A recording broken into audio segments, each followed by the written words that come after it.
কিন্তু এর মাধ্যমে তৈরি করা। তো এই পিকচারগুলো কিন্তু বর্তমানে ফেসবুকে বলেন, ইনস্টাগ্রামে বলেন প্রচুর পরিমাণে ট্রেন্ডিং কাঁপাচ্ছে।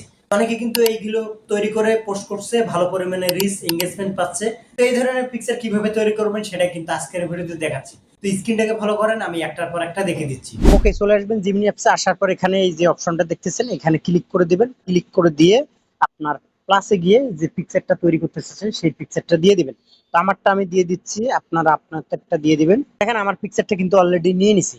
তো যে ফন্টের মাধ্যমে আমাদের এই পিকচারটাকে ওই পিকচারে তৈরি করবে সেই ফন্টটা মূলত আমি এখানে দিয়ে দিচ্ছি। তো কপি করা ছিল, আমি পেস্ট করে দিলাম। পেস্ট করে দেওয়ার পর এখানে ক্লিক করে দেবো। ক্লিক করে দেওয়ার পর কিছুক্ষণের মধ্যে পিকচারটা কিন্তু আমাদের তৈরি করে দিবে। তো দেখেন অলরেডি কিন্তু পিকচারটা তৈরি করে দিছে। এটা হচ্ছে অরিজিনাল পিকচার, এটা কিন্তু এডিটিং পিকচার। তো দেখেন পিকচারটা কিন্তু অনেক সুন্দর করে তৈরি করে দিছে, ফেসটাকে মিল রেখে। এটা ডাউনলোড করার জন্য পিকচারের উপর ক্লিক করবেন। ক্লিক করার পর এখানে সেভে ক্লিক করে দিলে কিন্তু আপনারা গ্যালারিতে চলে যাবে। আপনারা এই ফন্ট গুলো আমার এই ভিডিওতে দেওয়া আছে, আপনারা স্ক্রিনশট নিয়ে কিন্তু ব্যবহার করতে পারেন।